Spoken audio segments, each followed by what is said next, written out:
England back in action tomorrow against the West Indies in the T20 World Cup after that scare against Nepal at the weekend. Do you remember a giant killing? You were on the end of a cricketing giant killing?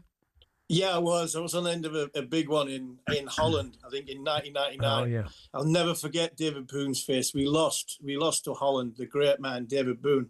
And we sat, there was about four of us, just recently passed Norman Gifford, who was 86 when he passed. And there was a few of us sitting in the sports hall in Amstelveen, I think it was. And we were drinking a few pints thinking, this is rock bottom. We hadn't won many games, and this was rock bottom. So, I mean, giant killing is one thing. It's how you come back from it. And I remember during that time, David Boone got us in a position, and we went on a run. We won and got promoted. Well, we stayed. We got the top division that season. So sometimes it's a good thing for you. I think this World Cup.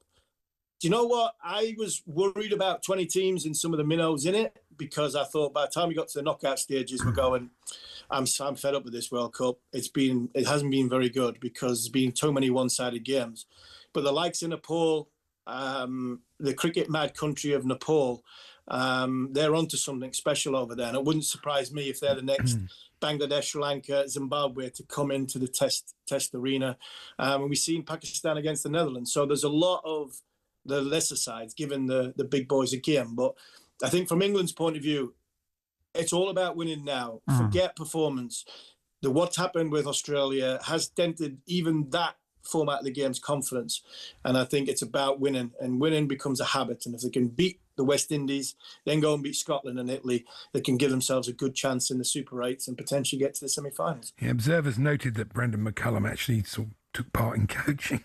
That's right. Actually doing something other than saying, go out there and express yourself. The walkie-talkie. We can have a quick one on this because we're nearly out of time, Army. But yeah, the walkie-talkie's out. So you think this is the start of a new sort of more hands-on approach from Brendan McCullum? Yeah, possibly. I know during the 2020 World Cup, Owen Morgan was using sort of numbers. They had a formula and numbers and with the analysts and stuff like that. Bob Woolman, 99 World Cup, had Hansi Cronje, an earpiece in Hansi Cronje, which obviously got taken out and thrown out. My worry is Harry Brook having the walkie-talkie and having the right channel on.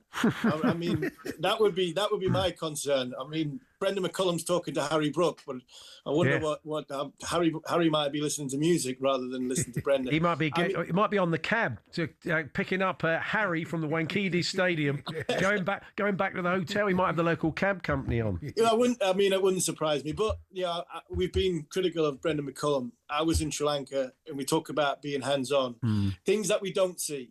Brendan McCullum works very hard with these boys before the game, in days leading up to it, in fielding practices, in nets, and everything that goes with it. I'm not going to knock. I've been critical of Brendan, so I'll stick up for him there. When it comes to game day, it's very relaxed. It's about you should know your job now, go out and perform. But the 2 or 3 days leading into it, he is very, very hands-on. And I think one of our podcasts, me and Scott Taylor did, it showed you England doing the fielding session, and Brendan McCullum was, he was the one that was driving it. So, I mean, I've had a go at Brendan quite a bit this winter, but I'll stick up for him when it needs to be stuck up for. Yeah. England just need to keep winning. If they do, then it sort of, one, builds team confidence, two, just alleviates a little bit of pressure off the coach. Well, I'd say enjoy the game tonight, Harmy, but I wouldn't mean it. So, but we'll catch up with you soon. Thanks very much. Good afternoon, gents. There we are. That's Steve Harmison there, former England fast bowler and Newcastle fan. And he'll be part of the Following On podcast a little bit later on, which the boys will be recording ahead of the West Indies game, reflecting on Nepal and all the other stories from the World Cup and the world of cricket. And that's going to be on the talkSPORT Cricket YouTube channel a little bit later on today.